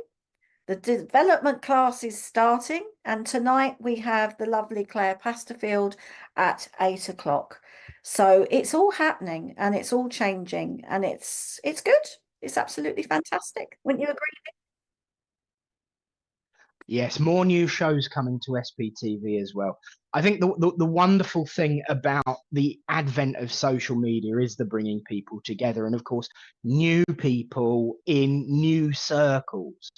And certainly, there's a big adventure waiting to happen there with TikTok. I've obviously got my own TikTok, but I've just set up a new one as well for my own little playfulness and fun.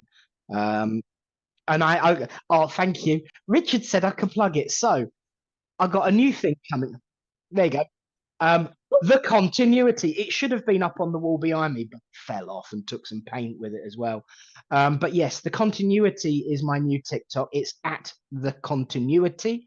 And it's going to be all about development and philosophy, and I'm really quite excited about it. And that's just gone over 350 followers, which is cool. Oh, brilliant. And so I'm quite excited. So that's going to be, it's on YouTube and on TikTok.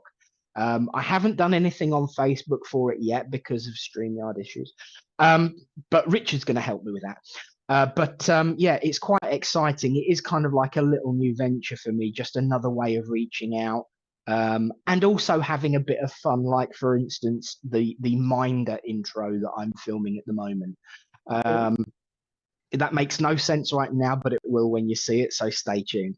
But thank you for letting me plug. I've noticed that Nicola's just commented that she likes the morning shows, Richard, because she can listen to them at work. So that's a good one. So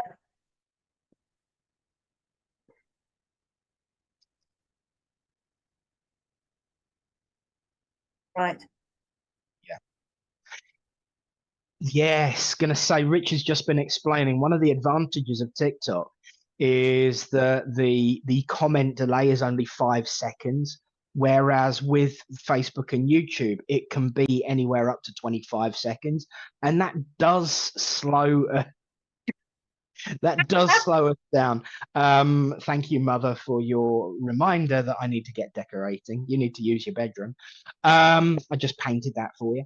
But yeah, the delay does make a difference. Oh, I love it. Spirit of Love. The camel's name, Continuity. Continuity. Continuity, the camel. Camel.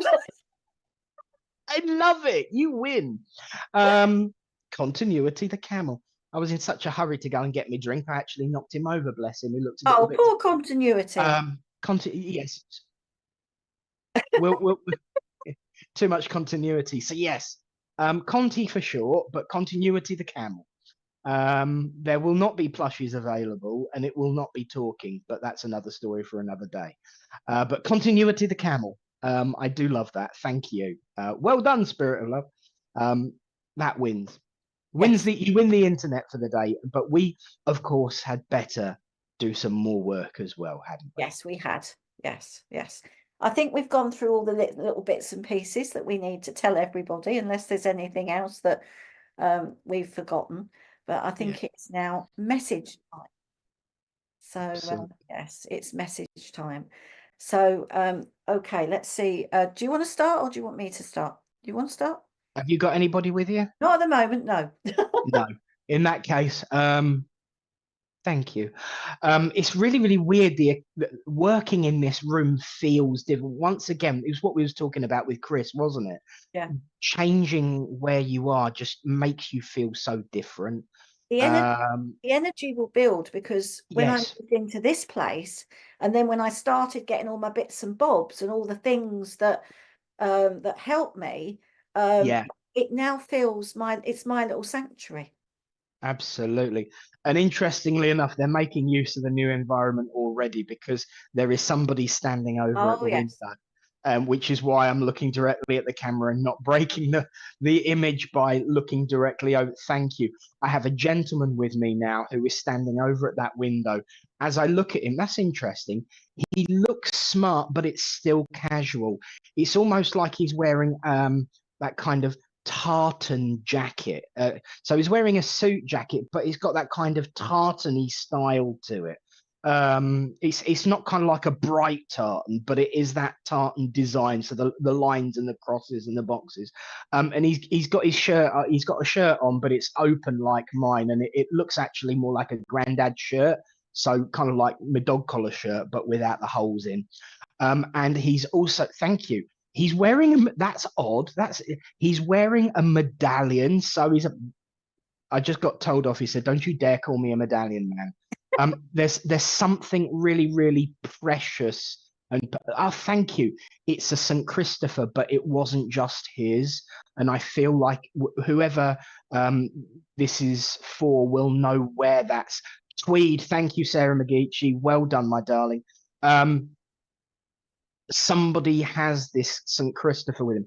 Interestingly enough, he's not wearing matching tweed trousers, but he says, "I'm not a jeans man either."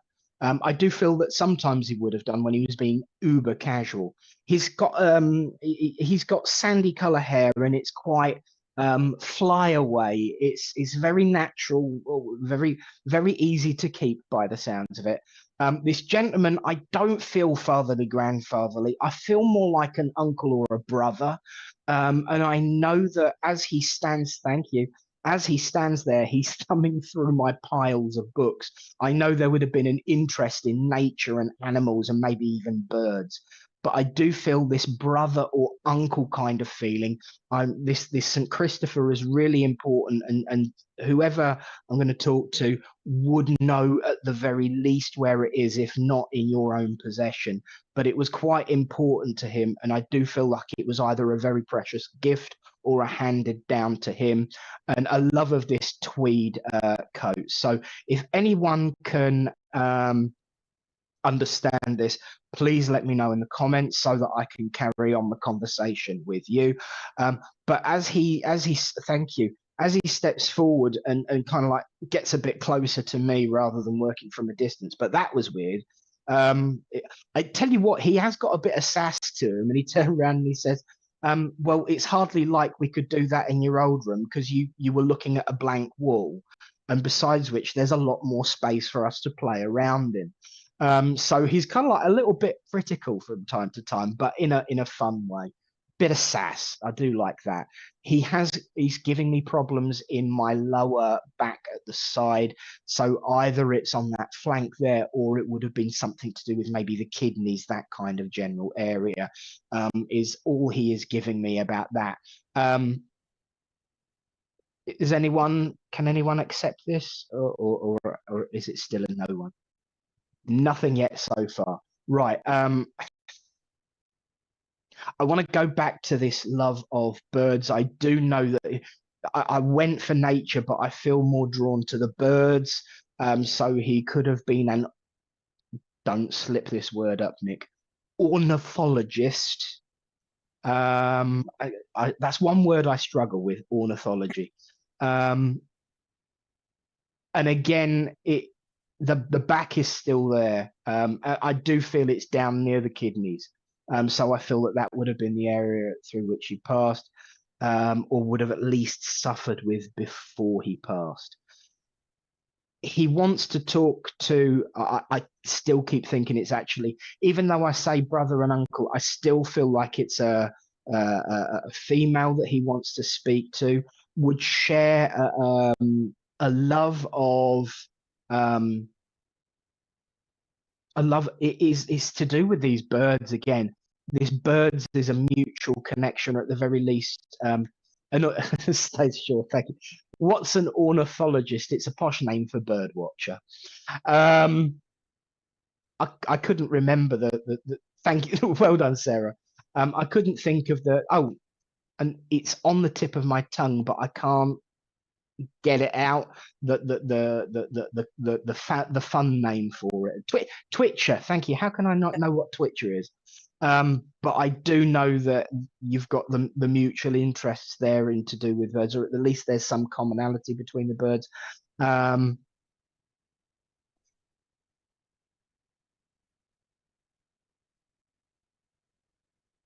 I want to talk to someone who's got the similar color hair. I did mention, of course, it was sandy hair. So he'd got this sandy colored hair, and there's this wave that kind of goes up and down and over. I am going to move on, because if no one can accept him, number one, it just goes to prove that, we don't do this with generic stuff that everyone could accept. So I'll take that. But if no one can accept him, I am going to start to let him go.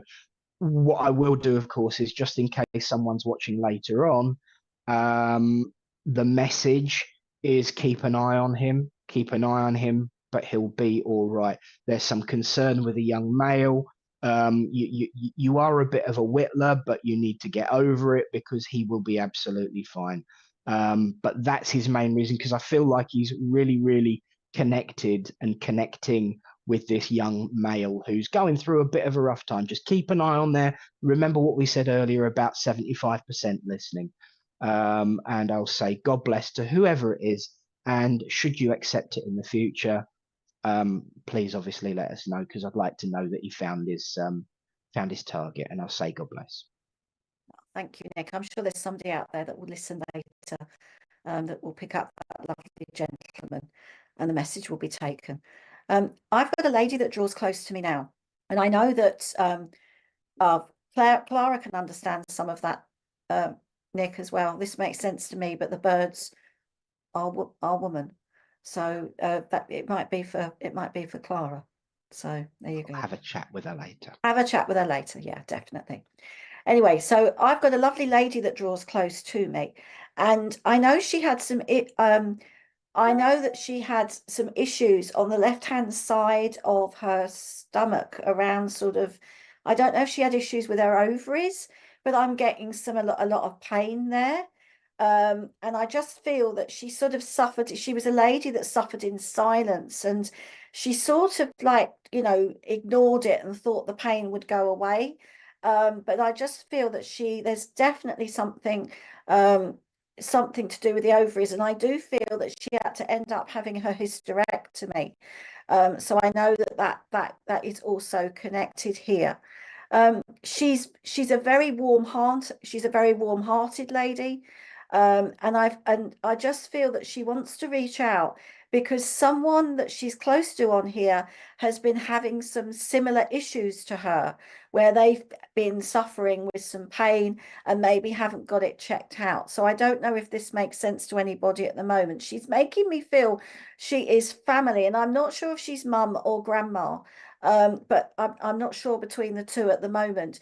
But I just know that she wants to reach out to a lady on here that has been having some niggles or some gynae issues that maybe she needs to get checked out, because she's reaching out and she wants to give some sympathy and support to whoever on here has been having these issues. She spoke her mind, I feel, this lady, and she's very straight. She's very straight talking. I feel also that it's all back to the listening here, that she was a very good listener, and she did listen to other people's problems. And I just feel that she just wants to sort of reach out because she's been sort of listening to your silent prayers. So does this make sense to anybody at the moment? Have we got any, if it does, then please let me know by putting your comments in the room. So I just feel that she just wants to reach out to somebody that has been having some issues with their stomach as well, and she just wants to come close, and she just wants to I don't know what's going on in the chat at the minute, but all I can see is all these funny comments. Oh, I see. Oh, I see. Right. Yeah, I can imagine. So, is Dion, can you understand this? And also, Kaylee, it could be me and my nan. Okay. Now, she's taking me to whoever I'm with, she's taking me to February. And I'm not quite sure when Pancake Day is, but she's just put a frying pan in my hand and she's flipping pancakes. So you would have done this together. Yeah, I know it's Nick's fault, Stace. You would have done this together and you would have made pancakes. So I know that there's a connection with flipping pancakes as a memory link with her around Pancake Day. I feel it was a tradition within the family. So if the two ladies that said, Dion and I can't remember who else, said that if you can understand the connection to pancakes and to around February, right? Kaylee says it's not her. Dion, can you, thank you for saying that, Kaylee. Dion, where have you gone? Are you still with me? Because I'm just seeing flipping pancakes. So if you can, brilliant. Okay. And she's laughing about this because I feel that when you tried to do it, they sort of ended up splattered on the cooker or on the floor. And in fact, I think one of them got stuck on the ceiling, and she's just cracking up laughing because I feel when the two of you were together, you did giggle a lot. She said you turned a frown upside down, and I feel that might have been one of her sayings. And I feel that you were very good for her, but I also feel that she was very good for you, and she helped you come to terms with things in your early life, I feel. All right. Right, okay, February, my daughter's birthday. Yes, we did do that, as my mum was.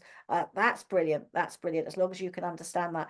But I just feel that you were there for each other. And this is what she said, yes, you were my daughter, but I just feel that there was this friend bond. I feel that she could tell you things, and I just, you know, it was just really, really important. She's taken my mind now to Spain. So I feel there's a connection in Spain, either a memory link to do with a holiday, or something about Spain, because I do feel that she did get quite a nice suntan. So she's talking about sitting in the sun and enjoying the sunshine.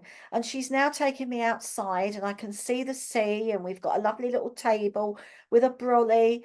And I just feel that she's sipping a nice drink and thinking about the times about sitting by the sea.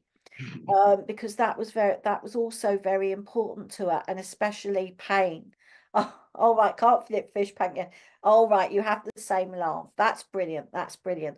But she just comes in with a great deal of love for you, Dion, because she wants to give you an upliftment. And I don't know if you've been thinking about going away to Spain or doing something, but she's saying get a break, get a break. Don't just talk about it, get and book it.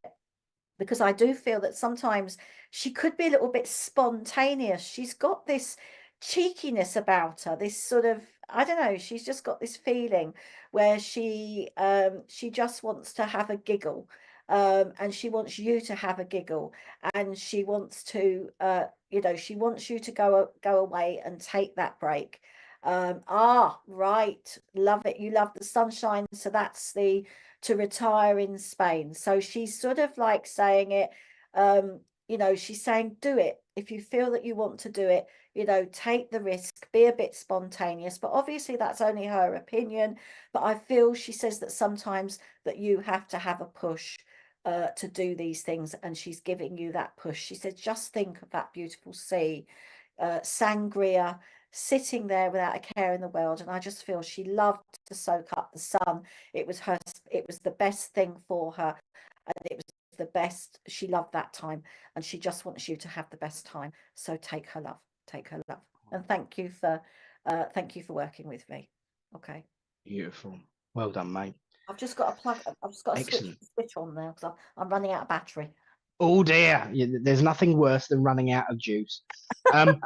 If Clara's still on whilst you were working, because I couldn't get this gentleman out of my head. So Clara, if you're still there, I've just done a quick doodle for you of roughly what he looked like. Oh wow! So if you can understand that, Clara, then that's your man. Obviously it's done with pen, so it's not as, you know, all singing and all dancing, but hopefully there's a familiarity with that, something about the smile. So there you go, Clara. If you can understand that, then obviously. I didn't know you did that, Nick. That's brilliant. Wow. Oh, it was just a quick scribble. My mum's the artist of the family. I'm just a pretender. But no, well done, Dole. And Dion, I hope you really enjoyed that. Well, good evidence. Thank you. Oh, my pleasure, Dion. My pleasure. Right, let's see who else is about. Hello. Right, as I'm being your nephew. Thank you, Clara. Thank you. Bless your heart.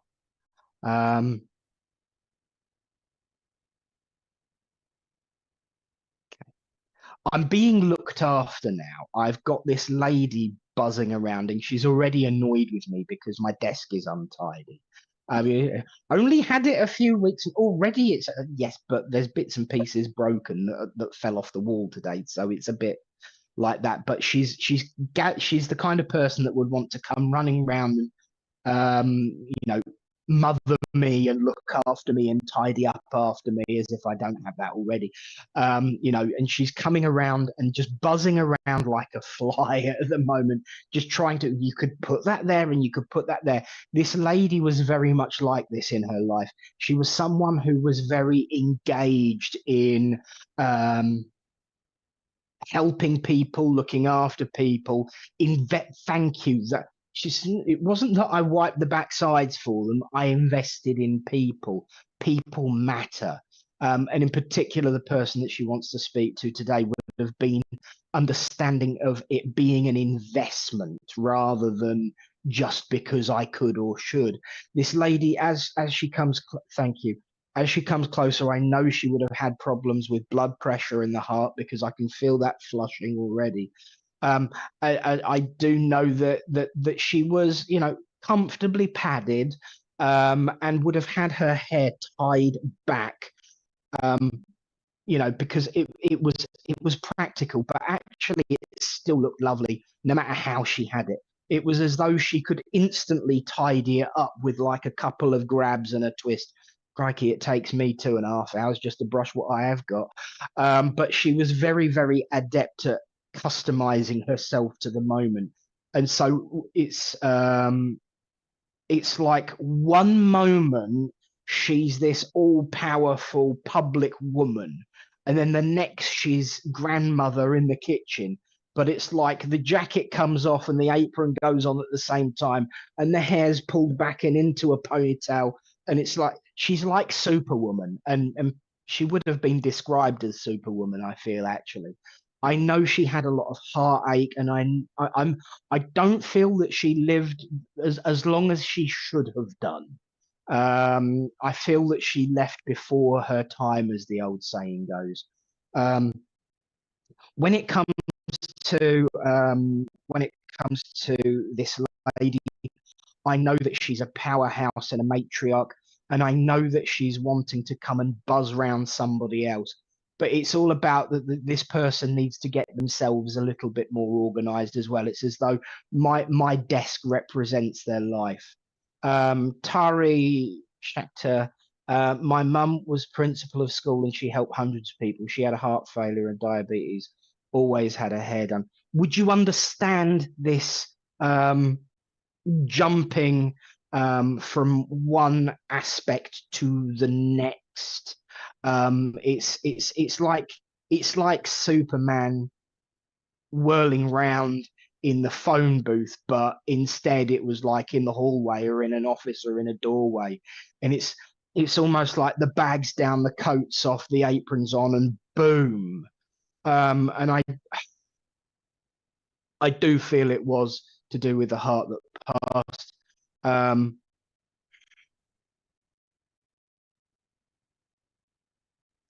There's an M sounding name as well. Tari says yes. I know Rebecca Whelan was also called out to this. There is an M name. I don't know whether it's Mary or Maria or Marie, but it's relating to either her or yourself as an individual. If you can, I want to hear it properly, but I can't quite make it out because I'm rubbish with names in the physical world, let alone the spirit world.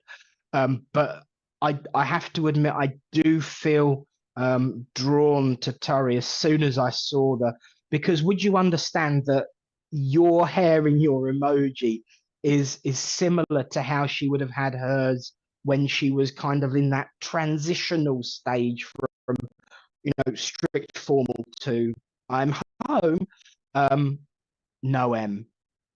And Mary in the family, Margaret too. I feel it more connects with her, like a middle name or so both of you have a listen. Both of you have a listen because I'm not entirely sure who I'm with. So keep your ears out. This lady, as she's coming through, she's talking about the chaos and the anarchy that's going on around me as a representation of what's going on around you. About, once again, she had many hats. You've got many pots. And it's almost like you've got your thumbs in too many pies. Oh, when she was younger, yeah. She keeps being drawn to the objects that I've got on my desk. And in particular, this one, she had an interest in, these historical ornamentations. And she's saying this one in particular is important because you can put it down in one way and it looks upwards. You can put it down another way and it looks down and introspectual and thoughtful. you've spent too long looking down and introspecting. It's time to look up to the horizon and find the light shining through the window. It's about stopping dwelling and starting looking up and looking forward. She's not lecturing, because I feel like it could come across as a lecture, and I'm very much aware that it could come across as a lecture. But what she's saying is my heartache was because I lived in the past. I don't want that to be the same mistake. We always focus on what we've lost rather than what we've actually still got. And it's no disrespect to me. It's no disrespect to my memory to live. In actual fact, it is my privilege and honor to watch you grow and develop and evolve as a person. And I want you to live. I want you to live, not sit on your laurels and sit on your misery and sit on your burden. Stop looking downwards and inwards and start looking up to the light and looking outwards, because that's the only way you're going to move forward. If you continually look back and look down, you'll be forever bumping into things. But if you actually look up, you'll see what's out there, and it's actually better than you think. And it honors my memory to live a life, not spend your time thinking about me, spend your time living for me. And I think that's the really important message. It sounds just like you, right? Obviously, you both have, I'm obviously being, bashed from both ends here, which is why she's probably coming in so strong. So that is the message. That's what she wants to say. And on that note, I will say there's an anniversary next month that's really, really important. Use that as your starting point for the new you. The you that's not doing that, but doing that. And I'll say God bless and thank you for listening. Oh, that was beautiful, Nick. Lovely. Lovely. Okay. So I'm just going to do, I'll just do a quick message now, because I know we're coming to the near the end of our time. But I have a gentleman here that's been sitting patiently. He's making me feel that he's grandfather. I know the names of John and Peter are connected within the family. And I just feel all I can describe him as, he's a wise old soul.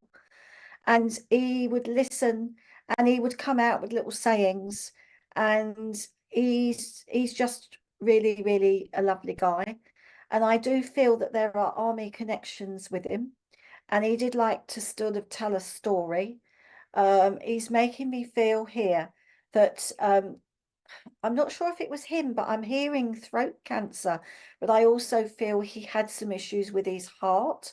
I feel that there was something about angina or something to do with his heart. And I feel that towards the end of his life, he had issues with his eyes as well. And I just feel here that he's just making me just making me feel that he would have loved he loved to walk. And I feel even when he was in the army he marched, but I feel that he marched or took big strides when he was out, and he loved to be in the outside. I don't know if is this making any sense to anybody at the moment? Nothing at the moment. So if it's making sense to somebody, please put it in the comments. So if you can take part of it, then I can work with it. I love your dog, Linda. It looks absolutely gorgeous. But I just feel that this granddaddy's here. Now, I just feel here that he just wants to reach out, and he's talking about nutrition, and he's talking about somebody has got to look after themselves. So I feel that someone's got to look at their nutrition and look after themselves, because I do feel that he was a great believer in fresh veg, because he's just put a great big plate of fresh veg in front of me. So I feel that he wants somebody to eat some more fresh veg here, because he's just given me loads and loads of green vegetables. So I feel that there's a connection with him where he might have grown green vegetables, or he wants and he wants somebody to eat them. I've said the name John and Peter, but I also feel the name Charles, Charlie is also connected. He's taking me to November. I want late November, about the 26th or the 27th, as an anniversary or a passing or a birthday. And I just feel that he just wants to reach out here to his granddaughter. Right, so Rebecca can understand this. So is there anybody else out there that can understand this? Right, Stace, you can understand this as well. Can you understand everything about the green veg? Right, okay, so you can understand about the eating, and you can understand about him walking and marching. So right, so we don't know what happened. He wasn't feeling well. Okay, so let me just I've got loads now. Okay, right. I've asked him to give me something. Right. I've asked him to give me something that's important. And right. Okay. So I feel that there's some connection with Blackpool. Blackpool just stuck in my mind here. So if all those people that can say yes can take Blackpool and also sticks of rock, Blackpool Rock or Blackpool, then I'm with you, because I just feel that he's talking about Blackpool. So if you can quickly let me know if you can take Blackpool, then that's who I'm with. Something about connections, family connections, or trips to Blackpool as well, and also the name of Michael. All right, my granddad was in army. He was Charlie, was a greengrocer. Now, right, okay. All right then, right. So I'm just gonna. I did feel drawn to Linda, the one with the dog, but also I feel now you've mentioned about the greengrocer and also Stace, so you can understand this as well. Okay. Okay. So I'm just gonna, so if you can take some of this, but I do feel that Blackpool was the important thing. So I'm going to go with Stace, but if anybody else can understand, everyone else can understand this is absolutely fine. So I just feel that he wants to reach out. He wants you to look after yourself, and he just wants to step in with his sense of humor. And I also feel that when you were little, Stace, you would have walked with him and you would have swung your hands like this, because he's given me this memory of you walking along, swinging your hands when you used to go walking with him. And he just wants to give you obviously, I know what's been happening with the message today. And I just feel that he just wants to reach out to you and say the healing prayers have been heard. And he just wants to give you some upliftment and some joy. And he doesn't want you to be sad. And I feel he wants you to make keep making those changes with the fresh veg and fresh fruit, and take his love. And the prayers have been heard, and he just wants to be there for you. Okay, so take his love, and thank you for working with me. Okay, well done, mate. And that, as they say, ladies and gentlemen, is that our time together has come to an end once more. But you haven't got long to wait until we're back, because of course it's that fortnight where you get your double dose of Karen Wood and Nick Brown and Richard keeping us on track, because we're back on Wednesday. Yes, I've got a problem with my wiring. I'm going to have to fix. I keep freezing, and I do apologize for that. But I notice it eventually. But yes, you get your double dose as we come back on Wednesday for Nick and Karen Let Loose. We will be loose. We will be let loose, and hopefully I'll have a little bit more ornamentation around me to make it feel a bit more homely. And of course, Conti's going to be with me. Yes, Conti the camel. Conti the camel will have pride of place. But thank you all so much for joining us again today. It's been an absolute pleasure. Yes. And Karen, as always, an absolute pleasure working with you, my love. It's been brilliant, and I think we've now got our show mascot. We've got Conti the camel that will be with us on a Monday morning and a Wednesday, for our fortnight show on a Wednesday morning. And I think that's lovely because I love a little bit of a mascot. I love a little bit of Absolutely. somebody that comes along and is also with us as well. And I'll look forward to being with you all on Wednesday. Don't forget, we've got Claire Pasterfield tonight at 8 o'clock. Keep posting about if you want to join the development group, and I believe our Richard will be back on TikTok giving card readings, and you never know, I might come and join him. So but not today because it's my busy day on a Monday, but I will be along maybe later in the week. So it's been great to have and thanks again to our wonderful guest Chris. Thank you Yes, to Richard for all you do behind the scenes. And definitely. thank you everybody for joining us. So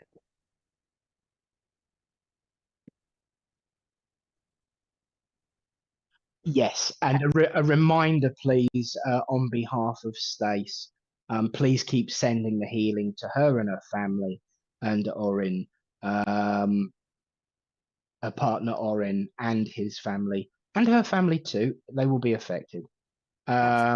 It is always a difficult time, but it can be made less difficult by support, upliftment, love, and compassion, and knowing that you're not alone, and knowing, of course, that you've got a voice.